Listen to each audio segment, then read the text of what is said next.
Ferrego, là, on aurait appris qu'il a organisé une réunion stratégique, surtout la mention, pour essayer un peu d'éradiquer cette incompétence-là au sein de son orchestre. Ce qui est comme tenir une réunion, comme quoi il faut trouver une solution d'incompétence, c'est qu'incompétence est comme notoire. Et comme il faut créer dysfonctionnement. Donc, l'artiste a toutes les raisons du monde de faire appel à la société pour réfléchir sur ça. Donc, parce que l'artiste a obtenu son disque d'or, ça vous donne l'occasion de manquer du respect à Baéné. Aujourd'hui au Congo, nous avons un sacré problème, c'est le problème d'appartenance. Certains parmi nous appartiennent aux bêtises. Okay. Certains parmi nous appartiennent aux délimitations. Certains parmi nous appartiennent à la médiocrité. Okay. Ainsi de suite. Du coup, quand quelque chose de bien arrive, vous allez remarquer dans peu de temps, ça ne traîne pas trop. Chacun va manifester publiquement son appartenance. Donc quoi de plus normal quand les uns glorifient, les autres félicitent, certains manifestent leurs appartenances. Donc, Charlie Prince remonter toute la bande, ce sont des Congolais qui ne veulent pas voir les Congos défier le monde extérieur. Des personnes qui se contentent de la médiocrité interne. Vous venez saouler les gens. Vous venez saouler les gens en critiquant les vieux qui ont beaucoup fait pour la musique à Congo, qui ont beaucoup travaillé. Oh lélo, nos jeunes, à Bango. Toute personne qui s'oppose à ces disques d'or, simplement parce qu'on en fait des trop, Tala Ekara, pour comprendre que c'est médiocre. Indi Saliboso, artiste, oh, y a la gloire, soit vivant, artiste, patauger dans la médiocrité.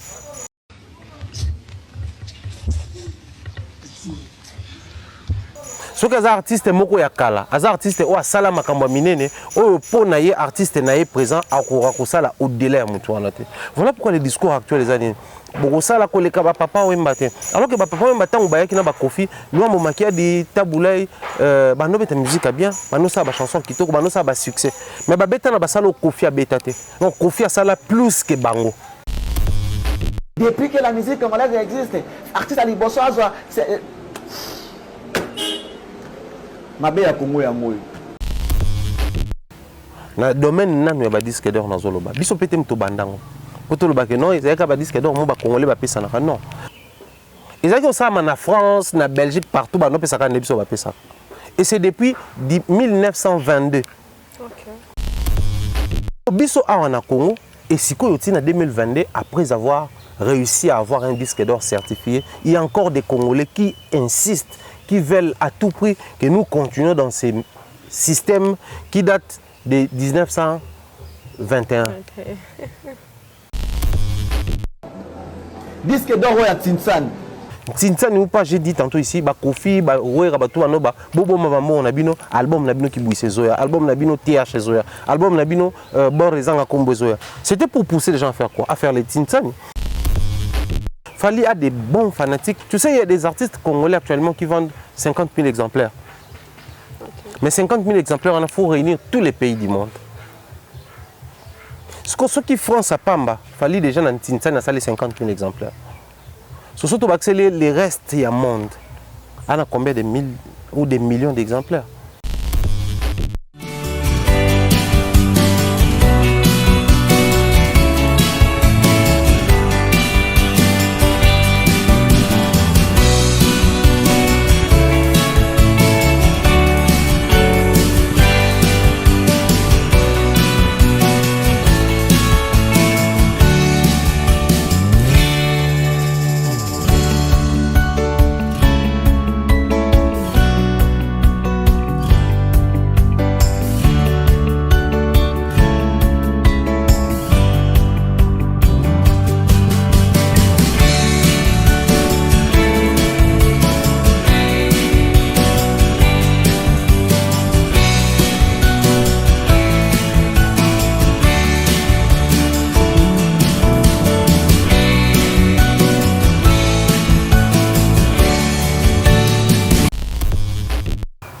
Bonjour et bienvenue à tous nos abonnés d'Afrique Combat TV, la maison de l'excellence. Je pense que vous allez bien, moi de ma part, ça va.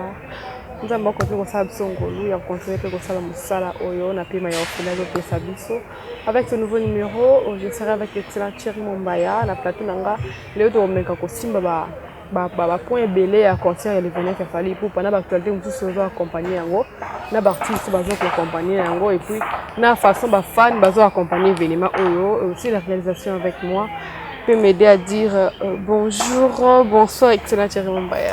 Bonjour Ada Sakena, bonjour, bonsoir Banegotou Bolandabiso. J'ose croire que va bien, sinon nous on est là, par la grâce de Dieu, ça va.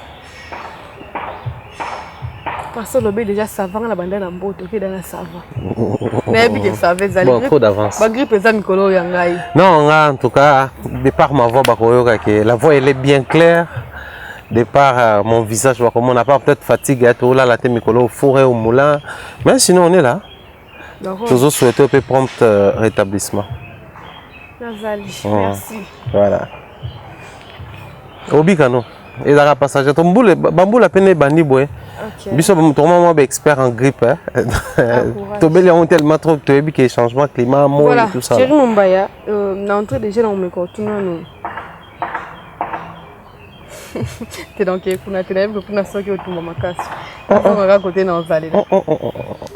j'aurais appris que l'artiste se fait rigoler hier à organiser qui réunion je peux dire stratégique pour faire une mission là-bas compétence sur la carte du groupe Najet 7 compétence moins compétence c'est un télé maintenant sauf artiste c'est moi qui a décidé que ça la réunion bon parce que a remarqué que ça ne va pas dans le groupe Najet. Bon, déjà du fait que la question elle est posée au conditionnel, je me réserve tout commentaire, d'autant plus que la vidéo de la dite réunion ou les issues de la réunion ne sont pas encore révélées ou dévoilées. Voyons voir ce que ça va donner, voyons voir ce que la montagne va donner. Prions Dieu et croisons nos doigts que la montagne ne donne pas ou n'accouche pas d'une souris. Parce qu'après au Yébi, l'orchestre congolais, les milieux musicaux, les comportements de certains Congolais, et avoir pendant moi la tout, et c'est colisibiso, c'est teibiso, c'est bangisipebiso. Donc, mais pour s'il faut revenir sur la question, faire ego là, on aurait appris qu'il a organisé une réunion stratégique, surtout la mention, pour essayer un peu d'éradiquer cette compétence là au sein de son orchestre, essayer un peu de déraciner les résidus, tout ce qui ternit ou empêche la bonne image de son bureau et tout le reste. Si il s'avère que cette réunion a vraiment eu lieu, je commencerai d'abord par féliciter l'initiative parce qu'on dit même les plus longs voyages du monde commencent par un premier pas. Même Magellan qui s'offre souvent les luxes ou la folie de faire le tour du monde, format définit ça, il commence par les premiers pas. Ou ils ont peut-être au téléma et au bimana chambre, c'est déjà le début de son voyage. Moi je crois, il est d'une très grande importance. Cette réunion-là va d'ailleurs révéler au grand jour ou montrer publiquement que ce que Ferregola avait dit lors de son interview sur Top Congo, c'est vraiment ce qu'il est en train de vivre. Il est vraiment conscient de ce qui se passe dans sa carrière, autour de lui, dans sa vie professionnelle. Pour nous, nous allons vraiment la meilleure manière de matérialiser le processus de rétablissement. Le processus de remédier à problème ou de pallier à problème. Tu sais, même la spiritualité, c'est vrai, comme on dit, moi je suis croyant, mais comme on a été élevé comme des chrétiens, on s'inspire toujours dans la Bible pour puiser la conception de la vie, la sagesse et tout le reste. La Bible nous parle tantôt Dieu, c'est les esprits de Dieu, où Dieu réunissait les esprits de Dieu pour prendre des décisions. Quelque part on dit, créons l'homme à notre image. Donc ce n'était pas un seul Dieu qui créait. Pour prendre certaines décisions, surtout des décisions draconiennes, en tout cas, il est obligatoire de tenir certaines réunions. Tu sais, dans chaque société, parce que l'orchestre Nabiso, tu considères la société pour ne pas fonctionner, il secrétaire, directeur, manager, ainsi de suite. Donc, et là, qui va fonctionner la société à part entière. Dans chaque société, quand on traverse un moment de crise, il y a un réflexe, soit administrateur, soit responsable, qui essayent de réfléchir qu'est-ce qui ne marche pas. Pour mon secteur où ils ont boîtier, tous ils ont boité carrément, mais quand on remédier, place incompétence, c'est ça, évacuer, expulser incompétence. Mais la réunion, la dite réunion de lobby, les alliés pour l'incompétence. Or, l'incompétence dans chaque domaine, les alliés, ceux qui battent moto à Zali, censés à la place au Arnaté. Bon, je vais le dire comme ça va peut-être déranger certaines personnes. Bateau Bayambanga dehors à ça va être incompétent. Mais les gens ont facilement tendance à dire que les émissions avec Adassa, face à l'autre sujet tel, on sent qu'il y a manque de soit maturité, la personne n'a pas pris le temps de bien préparer ou de bien formuler la question. C'est-à-dire, tu fais le boulot, l'autre fait le même boulot. Vous le faites bien. Mais de par ta manière de faire les choses, ça révèle la compétence. De par la manière de l'autre, ça révèle l'incompétence. Souvent, il y a l'incompétence et puis il y a l'incompétence notoire. Ok. Ce qui est comme tenir une réunion, comme quoi il faut trouver solution à l'incompétence, c'est que l'incompétence est comme notoire. Et comme il crée dysfonctionnement dans la société. Et comme il handicaper la société. Donc, ils ont toutes les raisons du monde, l'artiste a toutes les raisons du monde de faire appel à la société pour réfléchir sur ça parce qu'il y a dysfonctionnement. Et c'est d'une très grande importance. Un autre aspect, comme je disais au début, dans le moment de la crise, est à la rare, moi, bitumba, tuerie, atrocité par rapport à la rebelle, tout ça là. Vu que il stresse la population, vu que et ça la vous allez remarquer, Mouzé Kabila a pensé sur ça. C'est vrai qu'avec l'avènement Batonaye et moi, Joseph Kabila également tenait des réunions, réunissait les gouverneurs à Kouana. Le président actuel, Félix Antoine Tshisekedi, également a fait pareil. D'ailleurs, il a nommé même gouverneur militaire, vice-gouverneur, policier. C'est-à-dire, à un état d'urgence. Namboka soki makambo tambola bien te toute la société so makambo tambola bien te ba réunion et salamaka. Alors on va beaucoup plus parler des attitudes paix à son âme. Bon, moi j'aime bien dire amour à son âme. Ma regrettée mère, elle nous disait ceci.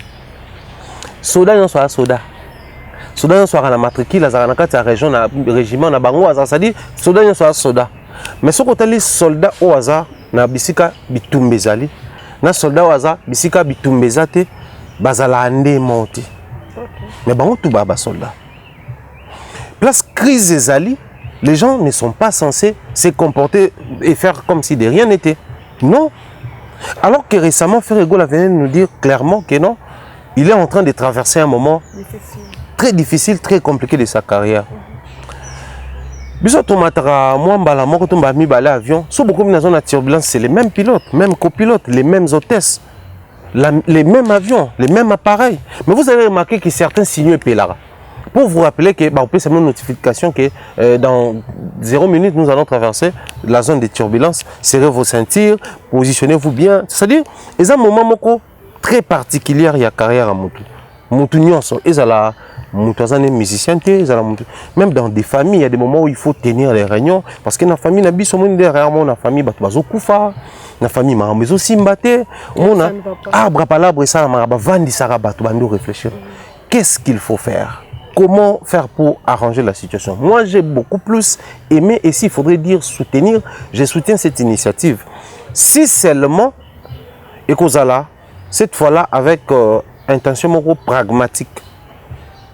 Parce que tu y a un fonctionnement à chaque groupe congolais, chaque groupe musical congolais, tu y a un comportement à chaque artiste et musicien congolais, n'a pas toi préférer s'entourer na bango. Ce qui réunion est que la kaka pour na présio yebi. Coup d'épée dans l'eau. Aux épée au katimai. il continue à monter. C'est-à-dire, après 5 secondes, sur le coup d'épée dans l'eau, on a remarqué qu'il y a eu quelque chose, il s'est passé quelque chose. Et quand tu es l'autre côté, tu as tracé. Quel changement? Ce qui est cause à la réunion, vraiment pour voir les choses différemment. Au Moni, tu peux recevoir 50 raclés, mais peut-être 51e raclé de MTO, ça là, révision à idée. Peut-être c'est le départ de son manager, Aya Vita. Peut-être écoute ça, on puisse à l'oreille. Pour dans le bien, dans le bas qui en faire a connu au départ, il y a un manager rebelle. Dans le bas qui tantôt c'était Charles Tawamisi, tantôt c'était des différents profils à Batobalekana. Il a plus de 15 ans à sa carrière, il a connu quand même plusieurs managers. Mais pourquoi celle-là qui révèle au grand jour les vrais problèmes qui se posent? On aurait appris, on appelle ça en conditionnel, que notre sœur, la manager, Azala qui Azamoto Asali Mebe quoi ça la droit tout ça c'est-à-dire comment négocier un contrat, comment veiller sur ma clause et tout le reste. Donc à un certain niveau c'est ils ont un petit plus parce que même manager Azara censé les temps autres travailler avec collège avocat pour sur un contrat atteindre on va faire ma clause, comment est-ce que l'artiste a protégé, comment il a exposé pour s'il faut valider tout va invalider parce que le contrat ça va beau signer en haut beau tangi ba clause beau bi clause ils ont mettre bien en bonne position d'accord au bon moment c'est à négocier ou à revoir ou carrément à enlever. Une personne n'a profil à bon en dehors il y a un carnet de toloba qui en dehors il y a un contact aux alentamiliers mais à zapper muto à salimi beko c'est un petit plus pour la carrière de l'artiste fait. Donc moi je crois si vraiment cette réunion va revoir l'image de l'artiste, l'image de son entourage, l'image de sa communication surtout. Or, la communication, il y a une révélation visible ou publique, il y a pensée, il y a conception, il y a décision, il y a ma communion. Parce que nous avons des décisions que Adasana Zaboué, il faut n'abêter. Si on a pratiqué en côté, si on a communiqué en côté, on a manifesté publiquement, quand on a une intention. Voilà pourquoi on sanctionne les intentions prononcées. Donc, on sanctionne. Donc, on considère le local là déjà parce que tu as révélé publiquement ou communiqué sur tes intentions. Rien ne justifie jusqu'au coup qu'on a une intention. Donc, le fait de communiquer, on sanctionne. Donc, moi, mon humble avis, je pense que situation, la révélation, et salami, ça doit naturellement ou normalement faire quelque chose. Mais aussi, il y avait une lettre qui circulait sur la toile comme quoi les fanatiques de faire demander à ce que l'artiste puisse revoir un peu bateau bazar tout autour également la offre d'emploi pour le secteur local, la communication, bateau management, bateau marketing, secrétaire, même directeur parce qu'on va même la directeur au général. Donc quand les fanatiques commencent à comprendre que bateau nous avons l'élément clé, mais bateau va porter beaucoup de mal à monter pour l'entourage. Bateau français, je traite par là. Seuls les imbéciles ne changent pas. Seuls les badauds ne changent pas. Des personnes intelligentes, des personnes réfléchies changent des avis, changent des positions, changent des visions. Et moi, je crois. Ceux qui vraiment réunion et pèsent quelque chose de bien et vous allez pour pèsent quelque chose de bien, bah retomber nango to bandomo nango premièrement. Na ba émission ba tourner bando ça là. Deuxièmement, na sorti album Dynastie seconde partie. Wanande tout le monde a vraiment les retombées. Parce que les discours en tout cas tout le monde a un discours rebelle hein. Oh boy désormais longue comme mutu oh boy désormais juste suspension oh boy. Ça c'est bien. Les décisions tombent toujours. Mais les conséquences ou les retombées, tout le monde a deux choses. La communication de l'artiste et la gestion, il y a promotion et tout le reste concernant l'album Dynastie, seconde partie. Voilà, et ça qui est important, c'est que je taper ça à finir. Malgré conditionnel. Mais il y a ma famille, on a ici. Bon. Et bimara. Bon. D'ailleurs, ça qui est en d'autres fois l'émission. Oh non, est-ce que ni un ça qui est écobima ou est départ à aya. Tu vois musique. Quand vous le même jour gagne bimaki. Donc on comprend ni mot qui ba mtu anobima na on vaut mieux mot milobela. Chéri Mumbaya, ndé na check na Facebook penza na be funa zerno chéri Mumbaya. La ka biso ka oloba soki disque d'or et disque d'or on peut solo et mais ils ont accompagné na makelele. Donc les garçons sortent na départ na ngo ba ne sali. Mais tu mo makelele que mon bande de quoi c'est la tanga pendant le rôle à na Charlie Prince. Albi disque d'or wana ezali ya kosanisa mbongo mpo ezosala soni na bapopo basala na musique kala pourquoi disque d'or façon bat bazo lobela ou ba eloko ko dénigrer ba kulutu ba kenda kala ba leka la même délai musique na biso. Merci Adassa, je ne me vois pas trop m'attarder là-dessus, simplement parce que aujourd'hui au Congo nous avons un sacré problème, c'est le problème d'appartenance. Certains parmi nous appartiennent aux bêtises. Okay. Certains parmi nous appartiennent aux délimitations. Certains parmi nous appartiennent à la médiocrité. Okay. Ainsi de suite. Du coup, quand quelque chose de bien arrive, vous allez remarquer dans peu de temps, ça ne traîne pas trop. Chacun va manifester publiquement son appartenance. Donc quoi de plus normal quand les uns glorifient, les autres félicitent, certains manifestent leurs appartenances. Pourquoi ça doit vous étonner? Pourquoi vous préoccupez de ça, au fait? Nous sommes dans un pays où les grands précités dans son élocution ou dans sa réflexion, parmi Bango, ils ont indexé ces disques certifiés. Je cite ici le King Kester Emenea. Il fait partie des personnes qui nous ont précédés dans l'au-delà, mais il fait partie des personnes qui ont aussi apporté beaucoup dans la musique congolaise. King Kester passait sur des plateaux pour dire clairement que moi j'ai rapporté les synthétiseurs dans la musique congolaise. Nana Banda Kobo Yango. Parce qu'après, tant total, il a ramené la musique programmée. La musique, où il na base, il y a ordinateur. La musique programmée, après son séjour à Londres et tout ça là. Mais parce que c'était un fait. Il faut dénigrer tout le beloko. Il faut toujours présenter les faits. Bisous tout ça l'analyse basée sur les faits. Voilà pourquoi le ressource est dans le tâtonnement, la source indirecte est la source à prendre ou à utiliser comme source d'information. Tu vas au conditionnel, tu réfléchir sur yango, tu proposer. Mais sur des faits, tu vas révéler des choses palpables sur yango. Puisque c'était un fait. Non, les gens nous ramenaient toujours dans mon album naïe comparé à l'album à Liboso, nous sur la musique congolaise, au moment qu'un album n'est que les choses ont changé.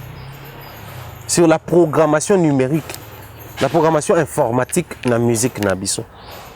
Maintenant, quand c'est fallu pour qu'ils nous ramènent un disque d'or certifié, c'est le tout premier. Tout ça, c'est qu'on est net face à la situation. C'est pas le tout premier disque d'or, il y a pas congolais, je suis bien d'accord. Mais il faut tomber la batte histoire parce que beaucoup, surtout parmi Bakulu, tout le bazaki na télévision en clair, bazaki na ba source, local à l'époque analogique, à l'époque Bako qu'on a biso de bouche à l'oreille. Avant na vie mona bandal, vie wana zaki tango wenge za uzala créer abete la ba histoire. Ayoka ka ba histoire wana, ayaka pe azo lobela ngo tout na ba question des histoires vraies. Maintenant à l'ère ya numérique, bango ba s'adaptati. Ndé sali que makamobele information dans sur ces années numériques et ils ont du mal à puiser kuna. Voilà pourquoi moni bazalaka trop souvent ba médiocrité mais na kata médiocrité. C'est-à-dire les gens batum susu azana médiocrité en soi. Mazo vivre na médiocrité simplement parce que ayebité comment puiser la bonne information na temps autozali. Adassa moi je te vois souvent quand tu prépares tes émissions combien que na Google pour vérifier sur ba terme, ba orientation, ba information. C'est juste parce que tu ne veux pas tomber dans la bêtise. Mais lorsque l'expérience que nous avons tous dans Kata Moussala, il faut mûrir biso. Il faut épaisser biso plus de maturité même quand il faut puiser l'information. Et les lois, il faut que tu aies des colocos à wana, tu vas te connaître sur bazozala, na ignorance ya bongo. Moi, je dis que dans le Kulu, tu vas voir que le roi Bakofi Olomide, Jibem Piana et les autres, Fali, Yaliboso, Papa Wem, Bakofi Olomide, Jibem Piana et tant d'autres artistes au Bazois. Dans le domaine, nous avons dit que dans le Zoloba. Biso Petem Tobandango. Pour tout le bac, non, il y a des disques d'or, non. L'histoire, il y a des disques d'or certifiés et il y a Nengenin. Et il y a parce que chaque label, il y a production, chaque maison de disques, et bien, ça, biso toteki 100 000 exemplaires. Ah, tu es artiste, na biso, a commis un niveau à disque d'or, bango bapessier. ah biso toteki 100 000 pe ba pesier mutumo pa bimbo on appelle teki 100 000 ni ne pe pesier alors ce que comment qui ba maison de production mingi comme ko sala ngo on a ko sala propagande na bango que chez nous avons aussi des artistes qui vendent au point d'atteindre les 100 000 exemplaires et puis topé ça ba on disque d'or donc ce que ba maison de production musu ba comment ko regretter ngo que biso to sala un grand travail dans nos pays ya ko teka ko monter ba stratégie pour to valoriser l'image. Il y a secteur, il y a industrie musicale en Mboka na biso pendant que certains ne le font pas mais bazo c'est taper quand même les luxe européens ça ba disque d'or biso pétant tozo pesa ba on peut bazo pesa respect aux alaté différence aux alaté du coup nous moni dans certains pays ba ko ça système il y a ko réguler secteur wana au lieu pesa na des ordres nous engageons. Il y a quoi que ça la suivi sur terrain. Vendez, mais vendez des bons disques de très bonne qualité et puis vendez régulièrement, non, dans la régularité en fait. Comme ça, nous ça suivi nango. Surtout moni que ba koki 600 000 exemplaires, biso moko nem to andope sa disque d'or et puis to certifier que to vérifier qui ils a bien. Du coup ko ça ndeni ba o tout ba bande ko pesa ba disque bango moko. Ba longwa ki na ba disque o eza na valeur. Ils ont ça en France, en Belgique, partout, et c'est depuis 1922 des certifications et quotas. Maintenant, imaginez, 1922 certifications et quotas dans le pays, le quoi en SNEP depuis 1922, toi on a 2022, 1900, 2000, ça fait combien d'années? Imaginez. Ce que biso a en Congo, si en 1900, si en 2021, tu as quoi on a un disque d'or non certifié? Oui, il y a 1921. 1922, tu as quoi avant, il y a 1921. Donc, 1921, Mata. Tikuna 00. Tu as quoi en 2021? Si en 2022, dans le mois passé, tu as croire en et si tu as en 2022, après avoir réussi à avoir un disque d'or certifié, il y a encore des Congolais qui insistent, qui veulent à tout prix que nous continuions dans ces systèmes qui datent de 1921. Imaginez Congolais, à l'Ingui, biso continuer dans système, dans vieux système de 1921. Pendant que sous d'autres cieux, qu'on a depuis 1922. Comme bon, c'est une personne intelligente ou c'est une personne ignorante. Toloba, il est cultivé ou sous-cultivé ou sous-développé. Mais tu verras, tu vas applaudir en haut. Alors que tant que tu as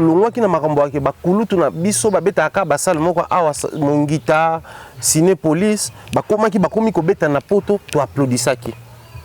Papa, qui cite. Papa tabule tango ya beti Olympia mbalebele tu applaudis ça qui papa va comme beta basala poto batu bazoya tout ça là Kofi ayi même mango na Olympia na ba Bercy tu applaudis ça qui ba Kofi baye ba même biso kuna mais to beta nyonso wapi na France pendant que na même France wana to ko kakote kate au point que kuna na no ba no pesa biso na disque d'or certifié parce que le même système où batu ba certifier ba disque d'or ba déplorer qui yango esalamaka awa soko tuni bandeko tout bazoa ko boya disque d'or certifié tout na offert ego la zoaka nani asala suivi nango pour prouver biso pena que ba vente wana eza sérieuse mutute pona Kofi mutute pona Papa Wemba mutute donc to lobite que to boya ke bateka kango mais souci na biso ko minine le kola libanda ba respectaka ba disque d'or certifié il y a biso certifié donc on ne peut pas rivaliser libanda.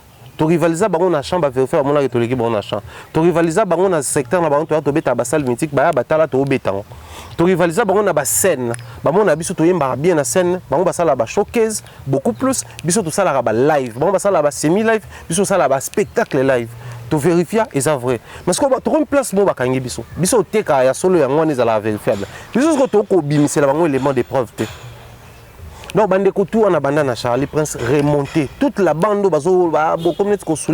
ce sont des Congolais qui ne veulent pas voir les Congos défier le monde extérieur. Des personnes qui se contentent de la médiocrité interne. Des personnes qui se contentent. Ils sont à l'aise, mais il n'y a pas de médiocrité. Quand c'est premier, ils sont à l'aise. Limite à $100. $100, il réussit à joindre les débuts de mois. Il réussit à payer son loyer, à prendre sa bière, à scolariser ses enfants, à payer les habits pour ses enfants, à hospitaliser en cas de besoin ses enfants. Moutouana, il peut se contenter dans le mode de vie. Et comme zone de confort pour nous. Mais ce que vous avez sous $100, on a soit à Zuango, à cause de déjà ça dépense, ça ne se rend même pas compte. Vous avez un crédit à $20. Oh, vous avez loué taxi, vous avez carburant. Oh, on a payé une bouteille de moto, mais là, ça $100. Après, vous calculez ce que vous dépense, ni photo ça là. Non, $100. Tant que vous avez une liste de dépenses. Vous avez des divers. Ce que dépenses que vous avez, on a pour une photo de 4500. Il y a des personnes comme ça. Si on a 4 Congo, ils ont un bateau, ils ont un bongo. Ils ont un fali, ils ont une méthode. Mais cela ne veut pas dire que ceux qui ont commis ça pendant longtemps, Papa Wemba, tu as commis ça pendant longtemps, apport il y a Papa Wemba, la musique, la musique est un peu beaucoup plus ouverte avec son album Émotion. Il chantait à Lingala, mais avec des styles un peu beaucoup plus ouverts. Il travaille avec des Peter Gabriel. On a applaudi ça. Peter Gabriel, c'était des grands producteurs, des grands bateaux à milliers de musique. Que ceux qui moi dans mon bali moko aye tous années génération moko comme on a Fali qui travaille avec Teddy Riley, qui travaille avec Universal, Warner, na secteur na Electra, tout le alors que na Congo, na génération na ye, on tout a réussir cause la musique en wawa, ake na utikuna. Si on plus loin, les tout premiers Congolais à avoir un disque d'or certifié là-bas. C'est lui qui vient même mettre en valeur tous les précédents disques d'or congolais. Quand on est les côté on a minute sur Sili Diabata mais ko bimisa disque d'or na ye. Surtout bimisa fali. Il y a des certifiés na Snap. Il y a fallu pe Snap. La minute on soit mais ko bimisa so ba single d'or, so peut bimisa les ba single d'or a fali. La minute so qui batu ya ba Nigeria ba lobité ya biso ezap na certifié mon États-Unis so peut ba Snap pe a certifié ba congolais. Non, tout ce que vous avez sans certification, donc les Congolais, vous n'êtes pas sérieux avec vos ventes là, où ils ont vieilli, partout dans le monde. Donc nous avons maintenant un album vendu vérifiable, en physique, tout comme en stream. Donc cette histoire-là, ce qui est contre culture congolaise purement. Et vous observez maintenant sur le terrain, observez ensemble avec moi. Toute personne qui s'oppose à ces disques d'or, simplement parce qu'on en fait des trop, tala ekara. Pour comprendre que c'est médiocre. Indi Saliboso, artiste oh yazomona comme ça la gloire, soit vivant, artiste moko patauger dans la médiocrité. Ce que artiste moko ya kala, artiste o asala makambo minene, o po na ye artiste na ye présent akora ko sala au-delà ya mutu wana te. Voilà pourquoi les discours actuels les années bokosala koleka ba papa Wemba te. Alors que ba papa Wemba tango bayaki na ba Kofi, nous mo makia di tabulay bano beta musique bien, bano sa ba chanson kitoko, bano sa ba succès. Mais ba beta na ba sala Kofi a beta te. Donc Kofi a sala plus que bango. OK. Tant que il a fallu qui fait plus que bateau basala qui liboso et combien un tabou et combien un sujet ya koloba tout ça là le quoi toujours dévaloriser bakulutu. Donc je vous donne des indices. Indice à liboso artiste au mutuana soutenir à ça la au-delà maramonion soutenir. Voilà pourquoi faut toter les mélanges pour y biquer à ça la monter. Deuxième élément, asa prisonnier a passé. Voilà pourquoi l'ingito tikala na passé et non tokende très nostalgique à un niveau que na habité quoi. Okay. Donc pour naende to commencer là ba mixeur ba piste belé ya bien te faut tout ça la mixeur ya ba piste kala wana wana suka suki na 5 pistes. Donc ne mito ya za contre ordinateur linka tout ça la machine à dactylo. Na mito enda za bonde to ça la écran ba curve wana za ba smart total YouTube total la sur TV d'accord te photos donc ça Electra ya noir et blanc to ka tech. Tech comme qui met noir et blanc c'est quoi. Wana no botamite ton autre changer la chaîne de tech. Non, il y a pour naïe photo dans le système moi. Photo donc ça na ba mituka na biso ba radio cassette. Auto branche à cassette boy. So comme na suka bozongi sango so ekanga mesi lo bimisi fo bo panza ba vis bo bimisa singa wana tout ça là. Il y a lingi tende to commencer là Bluetooth to yoka musique na kati ya mutuka na biso. Yende ndeko otangaki. Je dis. Eh, c'est compliqué hein. très compliqué de vivre dans une génération où les aînés se comportent de la sorte. C'est vraiment une honte de grande envergure. Disque d'or, il y a Tintane. Tintane ou pas, les artistes déjà se font acheter dans Tintane. Et là, quand les Kofi Olomide, les gens sont passés à la télé, album, album, tout bon, déjà bon. Comment bon, ça Tintane, très très vite. Il fallait le bail dans quelques mois. Oui, et oui, moi j'avais dit, Fally doit apprendre de son expérience. Maintenant, c'est quelqu'un qui a réussi. Est censé apprendre de son expérience, sa propre expérience. À combien plus forte raison ceux qui n'ont pas encore réussi. C'est-à-dire, bon, je suis millionnaire. Mais c'est que j'ai une expérience à vie, je me bats pourquoi on a $1 million. Pour nous, on a un deuxième million, je dois vraiment travailler différemment. Je dois travailler sur les priorités de la vie, ainsi de suite. Parce que à la limite, moi, on est bello $1 000. Il faut déjà approcher ou étudier comment il a fait pour devenir millionnaire après autant d'années. Oui, je suis millionnaire, tu as 5 ans, ça va.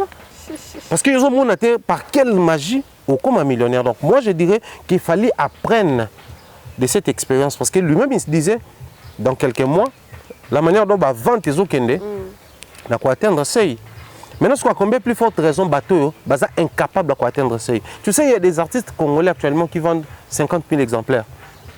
Okay. Mais 50 000 exemplaires, il faut réunir tous les pays du monde. Ceux qui font ça, Pamba, il fallait déjà dans Tintane, ça les 50 000 exemplaires. Surtout, accélérer les restes du monde. On a combien de mille ou des millions d'exemplaires. Et si le disque d'or s'est donné sur la vente à monde de Mobimba, il fallait aller avoir plus de disques d'or. Peut-être d'autres Congolais actuellement n'allaient rien avoir toujours. La plus actuellement, après Fally Poupa, la manière dont les gens se comportent, la manière dont les gens ont réagi, on a un disque d'or. Sur toute la société congolaise, tout l'artiste, qui donne les profils d'être les prochains sur la liste. Moi, je m'assume, je dis c'est Fally. Oui, il s'est prouvé que la prochaine personne est Zalaïe. Parce qu'observer l'attitude, il y a des Nigériens, tu vas comprendre directement. Tintane ou pas, j'ai dit tantôt ici, Kofi, Bobo Mavambo, album Nabino qui bouille Zoya, album Nabino TH Zoya, album Nabino Borrezanga Kombo Zoya. C'était pour pousser les gens à faire quoi? À faire les Tintane. À l'époque, nous étions encore fanatiques des maisons mères BCBG. Il y avait des sous-groupes aux fans BCBG ou maison mère fan base Matete. Au Lemba, au Nini, les gens se battaient même. Et bien nous allons dans la réunion. Comment soutenir l'artiste, l'album Mezoya, tous allez bien, la victoire joue à sortir, bisous tous en bambon, pour tous son baba originaux. Ils insistaient sur ça, tous en bambon. Il y avait même des donateurs. Au Bandoya, ok, ah, pour tout réussir comme c'est 50 fans à Ouéra dans ma tête, au Bansomba, ok. Beaucoup en bon 25, bisous topé ça 25 personnes. Nous, on a vécu ça. Peut-être à l'époque, nous, on a vécu ça. Les gens s'associaient toujours pour soutenir l'artiste. C'est d'ailleurs une belle manière dans des pays comme les nôtres, où le pouvoir d'achat est un acier macasse.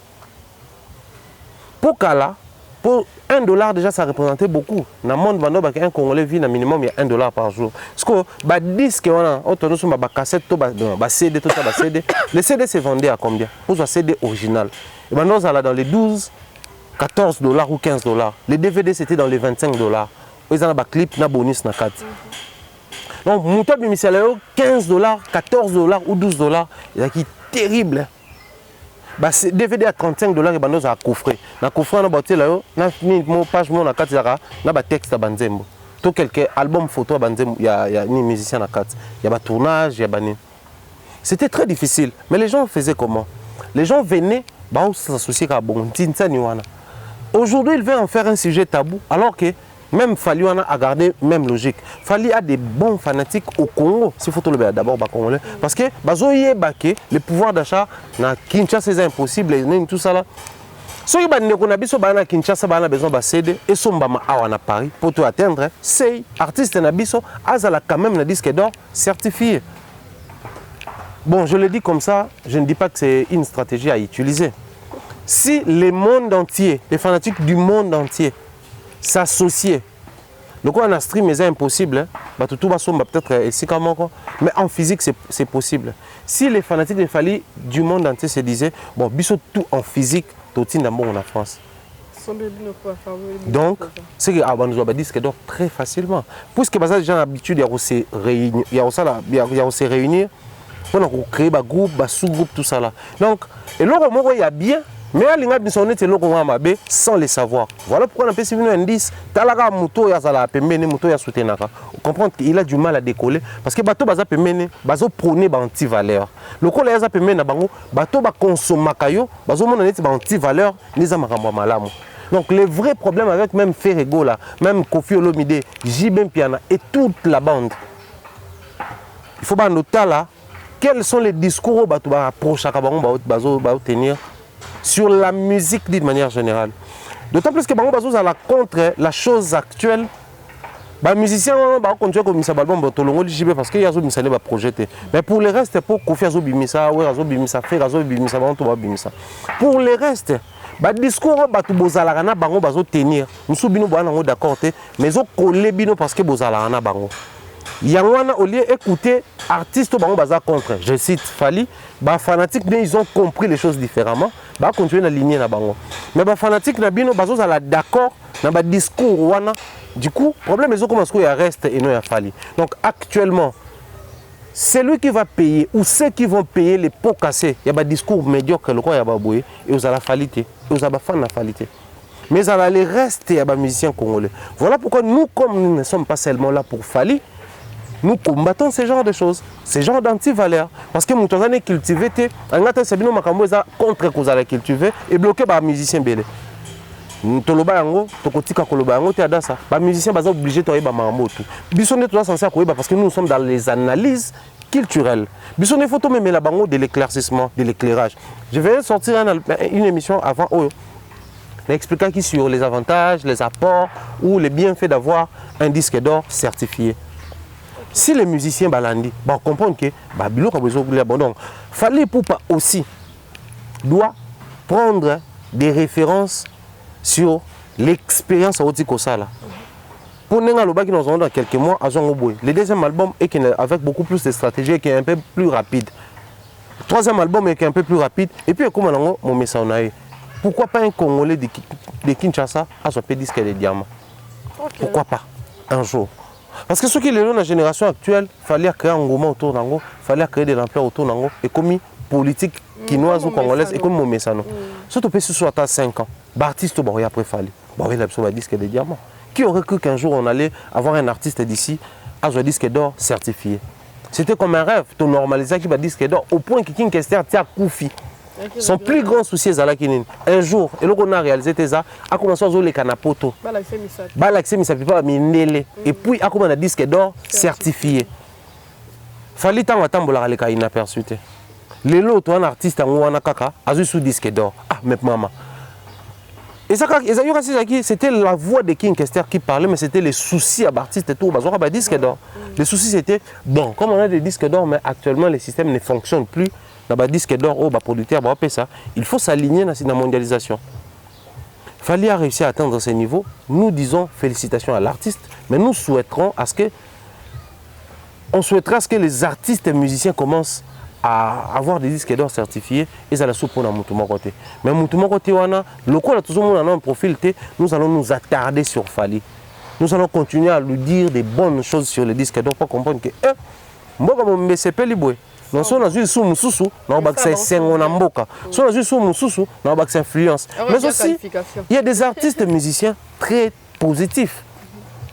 On a vu les publications. Robin Omundibs, Bunafile Hugues, Bello, la publication, Gino Caporeggi, Tatiana Cruz, tous ces artistes, petits et vieux, on va comprendre que c'est quelque chose d'important. Parce que la jeune génération... On réagit parce que les gens non certifiés et ils sont de la vieille école. Mais si le premier disque d'or de Fally n'a pas été félicité, pourquoi s'attendre à ce que l'équipe est sérieux? Pas félicité. Bata qui tcha ça va le baboué. Ming bangala mbara na tanda sa lobang. So mukola mai.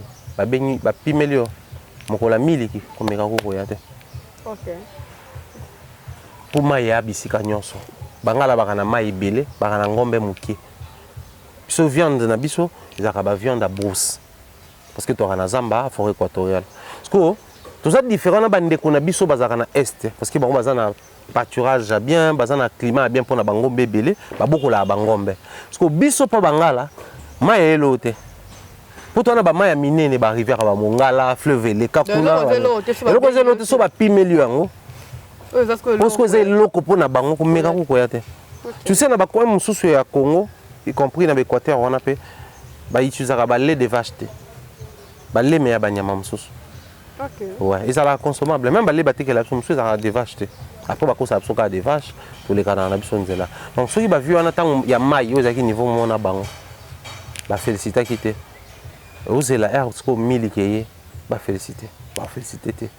C'est pas seulement par pure jalousie. Mususu pe ezali parce que même pour na bango les bienfaits, les avantages autour il y a disque d'or certifié, bango peut bailler bien côté. Ngana comment qu'on allait un peu plus passif quand j'analyse sur ba vie na biso parce que ba vie na biso ba lakisa biso bango qui sont de la vieille école. Mambo belele quand lelo mona mutumalo ba sala ni apa ba blona bango ba internet. Quelqu'un qui te dit déjà comme ça par avec internet biloko na bango internet.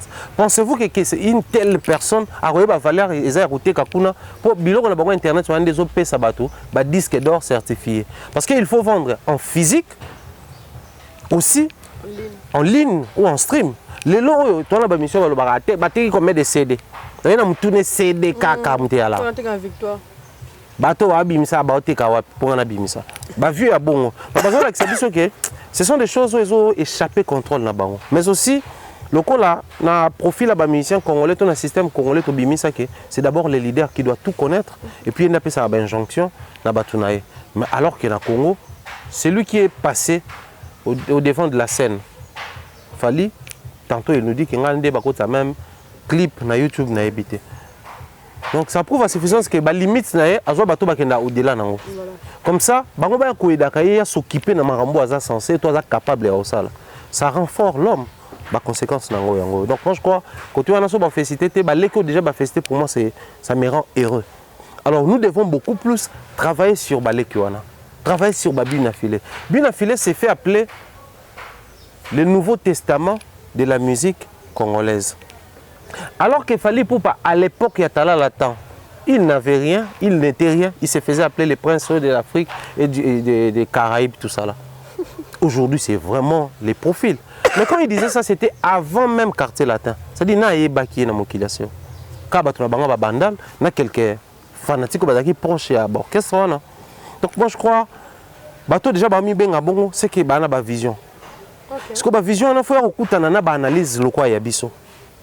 Parce que l'analyse na biso faut aller belé au-delà de l'analyse ou à mabe wana. Ou soit vous rappeler artiste à to continuer à faire mieux que les maîtres ne veut pas dire manquer du respect aux maîtres. Les maîtres de la musique congolaise, ils ont Papa Luamo, Lutumba, Taboulay, Weranson, Jibé, Kofi, ce sont des maîtres.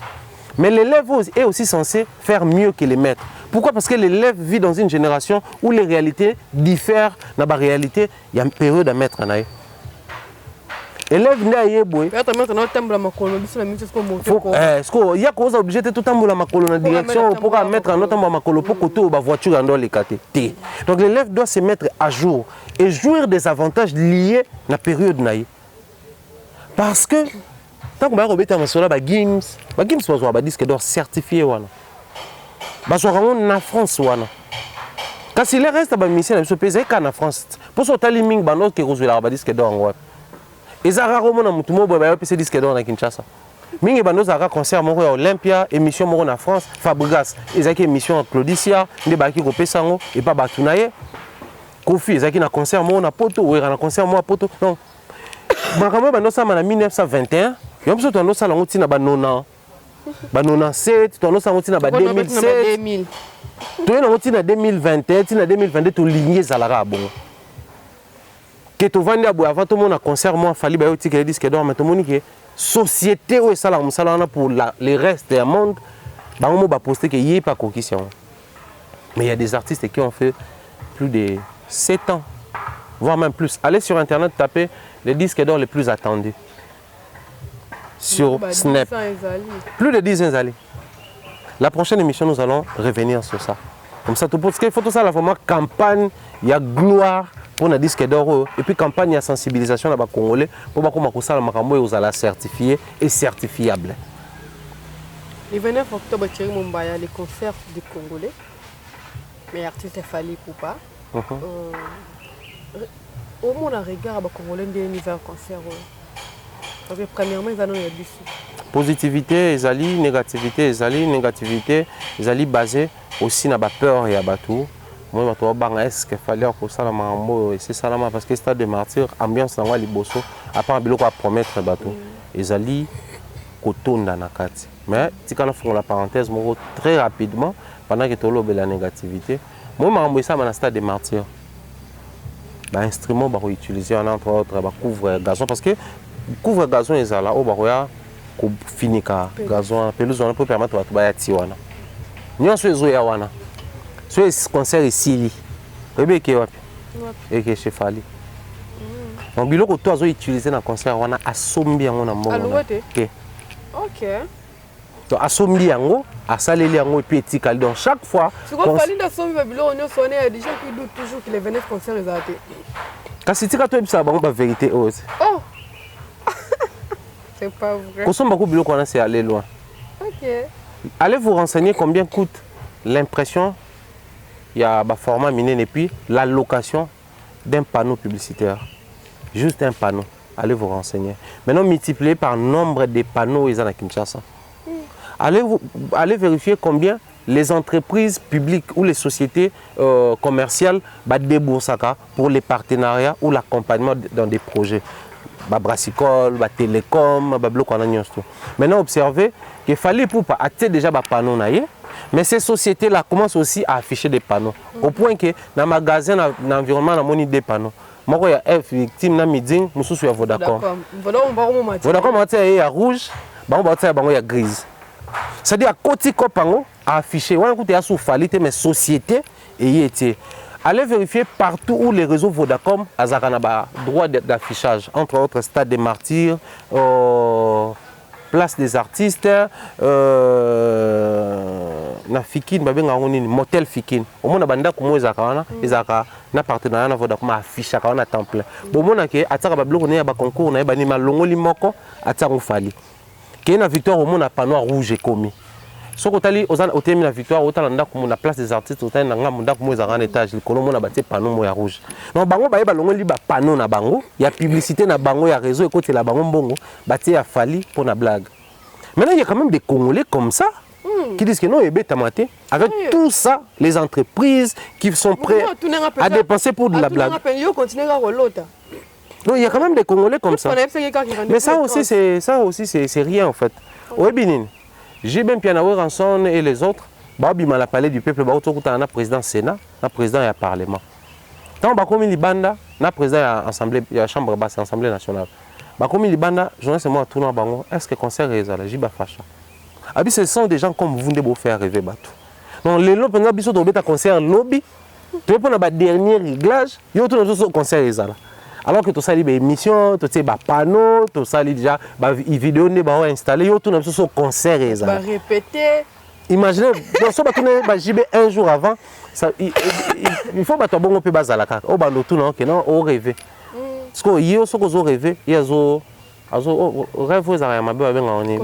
il y a des cauchemars. Cauchemardé. Est-ce que vous avez rêvé? Donc, moi, je crois que c'est vraiment quelque chose à féliciter. Au moins, au Congo, nous aurons maintenant des couvre-gazons. Nous avons un concert dans le stade des Martyrs. Toute activité, il y a l'église, il y a des utiliser pelouse. Nous louons tranquillement. Donc, le business, c'est que côté au Congo. Le matériel, il y a des sons il y a son, il son et tout ça.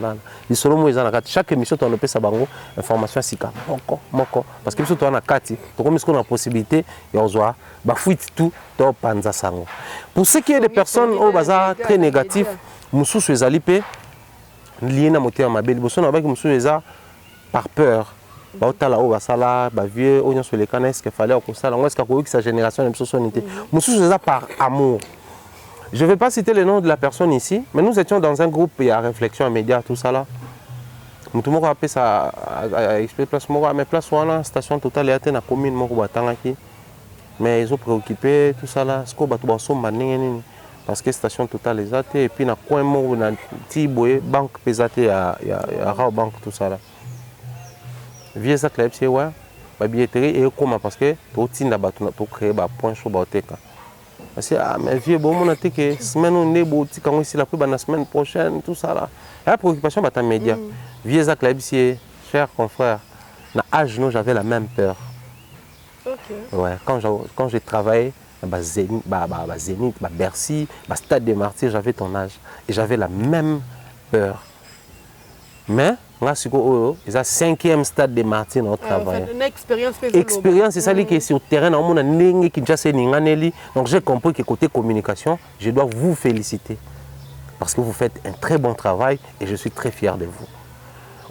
Là où on soumet une préoccupation, via l'expérience et renvoyer félicitations. Donc pendant qu'on nourrit, c'est aussi cette peur-là, la peur blanche. La peur, il n'y a rien du tout. Est-ce que ni les cançons na komi kuna? Nous place au Kenya quand l'autre en salon m'habite. Au Kenya ba parents il y a non ndak ton besoin sur là non. Voilà petit fali karas. Les gros papiers qui. Au banga vide. Donc c'est un peu ça. Les bateaux sous au monde bango. Baza vraiment négativité. Mais ba banga observe les mêmes personnes, les 30 niveaux barobanda kokumi ça. OK.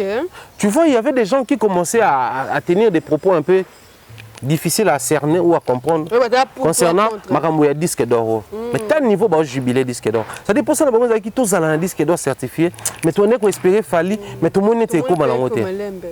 Tant qu'on soit commis, c'est payé. Biso bateau toi un peu plus prudent de nabani. Ngala ko lobelo côté toujours et koya ya omenenge yebwe. Bon souffrir dans ça la plus de 50 émissions sur disque d'or. Jusque là on a 5e émission, on a 45 émissions. Moi on a les cas na barési, moi on a 5 analyses ngamoko, moi on a autant les cas. Là on a autant les cas. Et puis 4e au 5e. Donc on a 45 émissions parce que disque d'or il faut tout yemba yango pour tout mema nguya on n'a pas les restes.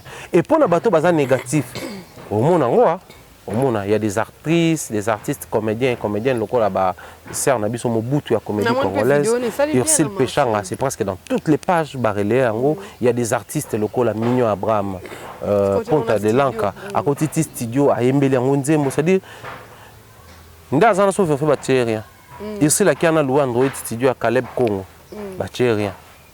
C'est-à-dire, tu vas soutenir le discours, mais tu investir aussi, dépenser finances pour réaliser quelque chose et accompagner. On n'a jamais connu ça avant. Tu vas profiter de ça, je espace dans le Béliango. Mais les gens communiquent sur ça délibérément. Il y a des journalistes au Congo. J'avais vu une page de médiocrité poster des photos dans Bissongaï, Franck Semaï, Vincent Chiluiz, Mboutalika, Souken, Piana. Na idor je crois que non journaliste fallait c'était beau ça la promotion parce que papier bon le côté cependant biso c'est dans toutes nos émissions qu'il y a la publicité il fallait pour pas et ça fait presque un mois toi non c'est le temps on va se passer qui go biso peto bandiango est-ce que vous vérifier surtout avec combien lelo oyo nous avons un groupe de réflexion il y a des journalistes chaque jour lien sika chaque jour émission sika dans groupe voilà ndeto zaboye. Dimanche, tous les journalistes à YouTube, les émissions à TV, les journalistes à TV, PC espace. Moi, dimanche, Sotali, dans l'émission Nati collé. Section musique. Bev, tu as dénoncé. Parce que tu as tout ça, la promotion. Dimanche, Sotali, au monde, les journalistes à Internet, ça la promotion à concert à Fali Poupa. Sotali, et pas Patine Kieri, dans le journal, dans la semaine de Tokota. Na émission de musique na univers groupe télévision ba journée internet ba oleka samedi dimanche au Sotali na CMBDJ et pas de Lux Arlo ba journée internet ba oleka ainsi de suite pour la chaîne Etikali tina RTNT et pas mamile la ba journée internet ba oleka samedi pas Tony Coco ba journée internet ba oleka à partir il y a lundi dans toutes les émissions sur tous les plateaux internet ba ta TV ba oleka awa okoyamba nati lokole semaine otokota okoyamba Delix Arlo toko ya Mazakari Babaso semaine wana semaine toko takuna bande comme sous TV ba osaline to yamba bon tous ces gens là ne ba osala wana implication de la presse. Parce que la presse veut vivre aussi cette génération. Marambo ba vieux ba vivaki. Tu sais, dans ces groupes, nous avons contribué objectivement à l'histoire de la musique. J'étais là, j'ai été présent dans toutes les organisations à Stade des Martyrs. Et mon plus grand plaisir, il y a parmi les bateaux organisés, mais aussi parmi les bateaux, ça la partage d'expérience. Entre Ngaï et Baleki au Bozali. Parce que dans peu, nous avons sous la COP na binoté. Nous avons makambu mususu et qu'on empêche d'exercer koto. Donc nous avons plus d'expérience, plus d'initiatives. L'esprit nous a ouvert comment créer des possibilités très rapidement. Dans un pays, le col est abisso. Au presse aller là le koto. Pour le bata, il faut d'abord par bon. Mais tu as la mobilisation autour de Stade Fali Poupa. Même il y a mon place Fali ça. Sûrement on s'est étonné. Il est temps pour nous les Congolais, tous les artistes, qui y a possibilité, chaque fois qu'il y a un espace, tous les artistes qui sont d'abord pour l'honneur, mais aussi parce que nous sommes partenaires à vie. Sans les artistes et musiciens, nous aurons du mal à traiter des matières ici. Bangonne bateau ba pesa biso fil à retordre. Bangonne ba créer matière biso to ko développer ko traiter. Dans la chronique musicale, Oyaminga, je ne suis pas un artiste musicien, mais nous analysons sur la musique chronologiquement. Donc nous faisons la chronique musicale. Dans la chronique, il y a les présentateurs, il y a les invités, il y a les analystes, il y a les reporters, tous ils sont dans la chronique. Donc Bissono Bango, c'est vraiment un partenariat où chaque fois, artiste a valorisé Bino. A tiré Bino espace pour relaxer Bolingo. Et c'est ce que nous sommes en train de faire pour Fali Poupa. Je parie que pour le reste, il y a bande. Bandeko Bazali na ba concert na ba place au Stade des Martyrs, ba ko yoka biso, ba ko tala biso, ba comprendre que nous le faisons par amour et la culture, ba intéresser biso. Donc le Congo est vraiment prêt à accueillir Fali Poupa na Stade des Martyrs. Et donc les ambitions à Mitue Bezani. Il y a les 29 na Fali. Donc les gens sont prêts à accueillir Fali Poupa na Stade des Martyrs. Les journalistes sont prêts à couvrir les reportages de Fali Poupa na Stade des Martyrs. Voilà pourquoi le Colano Mokolango Kokite va continuer à informer. Avec amour. Donc pour moi, je pense que cette expérience, les locaux, na robeti lango balé qui nyonso, to ba na nyonso ba malama kolonanga na musala o. Voilà Thierry Mumba ya mobilisation ya bato libanda na ya bato bazana kati. Place nini show za moi mingi. Moi nazomona show za makasi libanda. Bizarrement. Et tu sais pourquoi? Parce qu'après, moi, je crois, c'était dans ma tête, hein, ça c'est vraiment ma logique à moi, je dois me repentir. C'était ma logique à moi, je me disais, les gens de l'extérieur vont beaucoup plus réagir parce que, Baozala, curieux, intéressé, trop fanatique de la musique, Baozala intéressé, Lukabaya. Lukabaya, c'était vraiment ma perception. Mais aussi, je me disais, pourquoi la musique Nabiso fallait déjà à l'obé l'oromoko. Surtout quand on comptait pendant les bandes to banada kolongola na Congo Brazza na Angola. Donc Angola na Congo Brazza et sopana nango parce que toi on a biso déjà bato moko ya concert ebeta pas biso. Mais Adassa. Mais il faut voir combien les Ivoiriens s'approprient cette histoire. C'est comme s'il fallait jouer là-bas. Les influenceurs ivoiriens, tu verras, il y a des gens comme les Makosso qui parlent de ça, il y a des Camerounais, des Guinéens qui parlent de ça. Nous avons des grands journalistes qui ont contribué objectivement dans la musique rumba et la musique congolaise, comme Claudie Siard, qui en parlent à temps plein. C'est comme si les concerts se jouaient en France, là, à Vandara.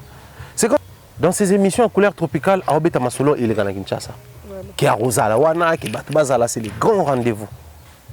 Tout le quoi, Robert Brazza, tous ces gens-là. C'est-à-dire, ils sont tellement motivés. Il y a quoi monde le quoi ils ont une connotation biso pauvre Thierry Mumba en tout cas de ces côtés-là, je me répands. Tout ça quand le Loromoko qui doit être d'abord pour les Congolais parce que c'est un artiste congolais qui doit défier la délimitation là pour le Stade des Martyrs. Mais l'Afrique s'est appropriée cette histoire parce que pour la bango, il y a qu'à falloir mettre un concert moko boye. Il y a grande ampleur, il y a grande envergure.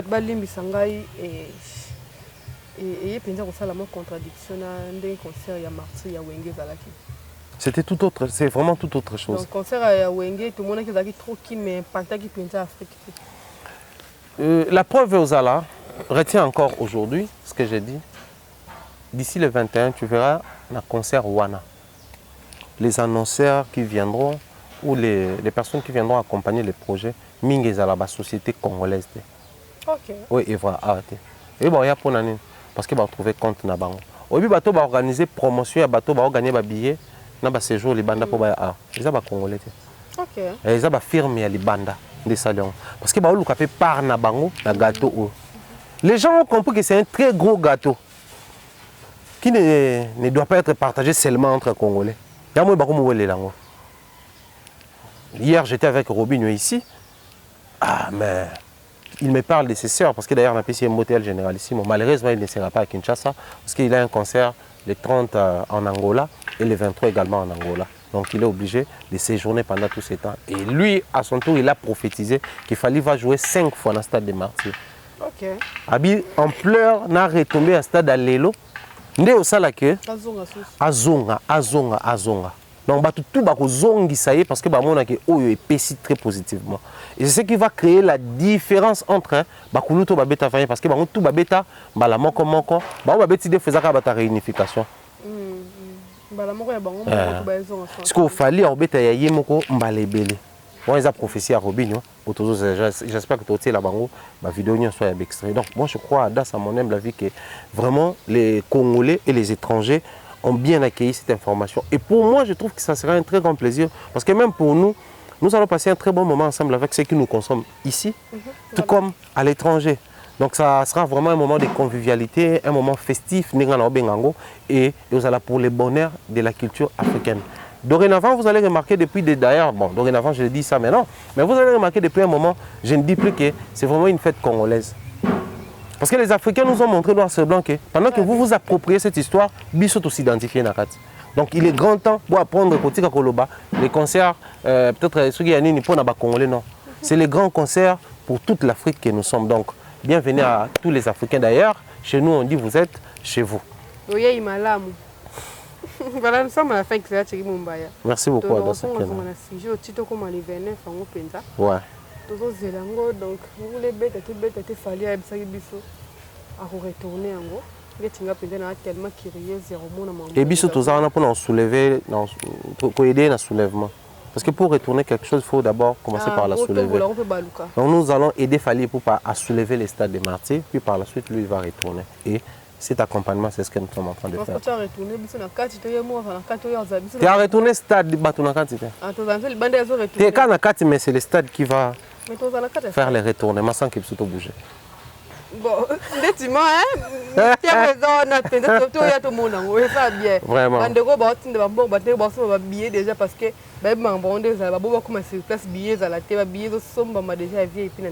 surtout les VIP, hier j'avais dit, aujourd'hui je réitère.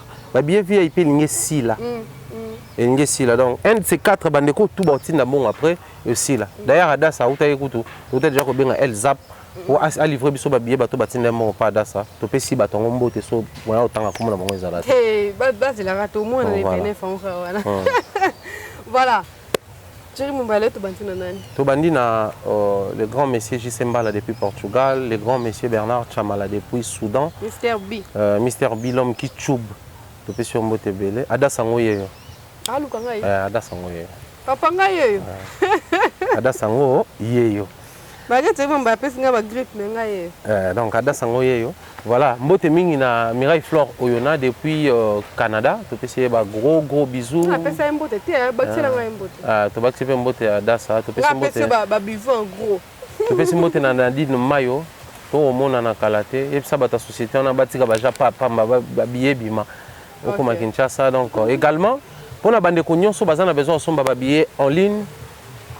Comme la bino très rapidement, site na to épingle en site. Et la page officielle a fallu. Donc si vous avez une page, on a beaucoup cliquer. Beaucoup de billets en ligne, sikoyo. Mais ce qui est compliqué parce que vous avez des fois, beaucoup na ba affiche sur ba visuel wana code QR ozana au scanner en ce qu'on scanner code QR wana et qu'on renvoie. Mais pour na mrité, soit na batuna sur na Kinshasa.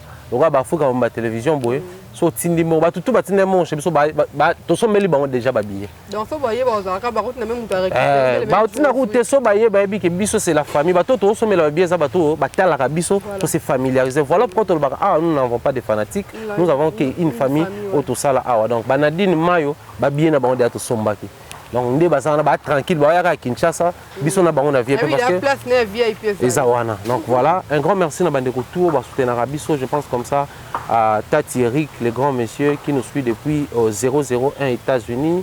Pourquoi pas dire bien de bonnes choses à ma jumelle chérie de tous les temps, Irène Bio, Maman Moumou Kaji et Tatou Kaji, donc Tata Moissi.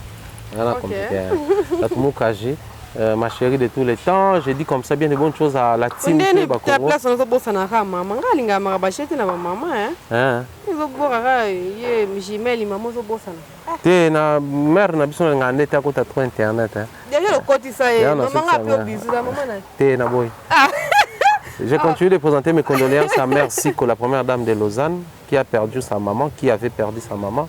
Toutes nos condoléances, chère maman. Merci pour tout ce que tu fais pour nous. Voilà pourquoi nous sommes censés être là.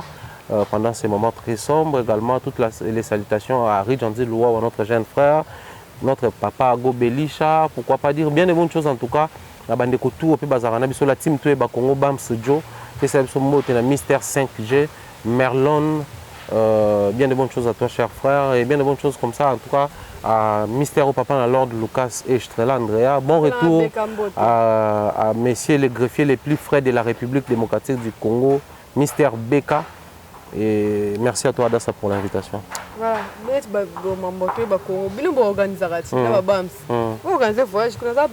déplacer.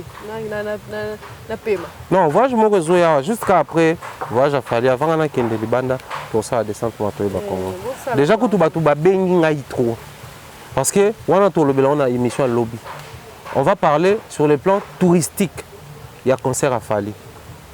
Aussi les avantages d'exposition, il y a disques d'or, il y a Fali. La manière dont les disques d'or de Fali nous exposent à l'extérieur, nous vendent à l'extérieur. La manière dont les concerts de Fali invitent les touristes, ramènent les touristes au Congo. Parce que bande ko belé ba benginga ba senginga tozoya kuna na Congo organiser loko mo alta les 30 après on a pourtant quand to uta stade lobby nango to beti to atana chute moko total na ensemble toujours. D'ailleurs, dans bande Koutou, la même réponse je donne ici. Je n'ai pas prévu quelque chose. Mais bande Koutou, il y a beaucoup un groupe de 10 déjà. Il y a possibilité tout ça le voyage d'expédition à Bengango. Donc, on a loué voiture pour un nombre de personnes réduit les réservé accès, tous eu hôtel pour un nombre réduit donc toquer les 30, tous ont mon relais Rolanda après pour regagner mon camion tranquillement. Donc, n'hésitez pas à contacter nous. Merci à Fali Poupa pour nous rouvrir le cop. Ça moi, on est cop fort. On est à 5 personnes. Dans son abac, à 5 personnes. 5 personnes, de 30 pour voyager. Donc, on a besoin de voyager. Pardon. Merci beaucoup, Adassa Kena. Voilà, nous sommes à la fin. Merci, excellent, pour Nathan. Merci à Banoso Balandi, bis la rapide, il va comme la mort et Ambabi sur la banda Kunabino. Et Nabi qui bossa qui banji, bossa qui va carnet, malgré le bec on a débité, mais Nabi va d'abord mais ça nous fait un biseau pour se rappeler ça. Pablo pour noter ma matière, rendez-vous le 29 octobre, on a fait des martyrs, comme Nabi a un bien grand liboulou. Et notre Fali Poupa, malgré votre libanda, voilà, tu peux les Cameroun, mais moi je dis toujours, attends, notre Fali Poupa, malgré tout le monde a rire, attends, la bisora, tout le monde a écrit la bilili, la photo, la photo, mon boka moussousou, tout le monde est appelé le 29 octobre, il y a 24 communes qui sont invités dans le stade de Martyrs. Je fais de gros bisous à Maman Flo, je fais de gros bisous à nous chez Maouette. Nous chez Maouette et Maman Théo, qui ça n'a pas de problème. Donc voilà, Gianni Pembele. Nous sommes dans le Gianni Pembele, j'avais déjà cité Yannick Makabi, Gelor Boulangongo. Nabosani Maman Flo Théo. Maman Flo Azali. On va faire de gros bisous, donc prenez bien soin de vous. La monde de Bossani, mais c'est Dianzenza. On va qu'on aille au côté. Et ça a mais c'est Dianzenza. Et ça maman Laetitia, c'est papa Eric Dianzenza. Ah d'accord, le couple Dianzenza. Voilà, je fais de gros bisous papa et maman. On y a sur le rabiso, on a fait des bisous, on a commenter, on aimer, surtout qu'on partager, lien, qu'on élargir famille, on fait tout ce qu'on a lengi. Bagolo, on est là, trop. Bye bye.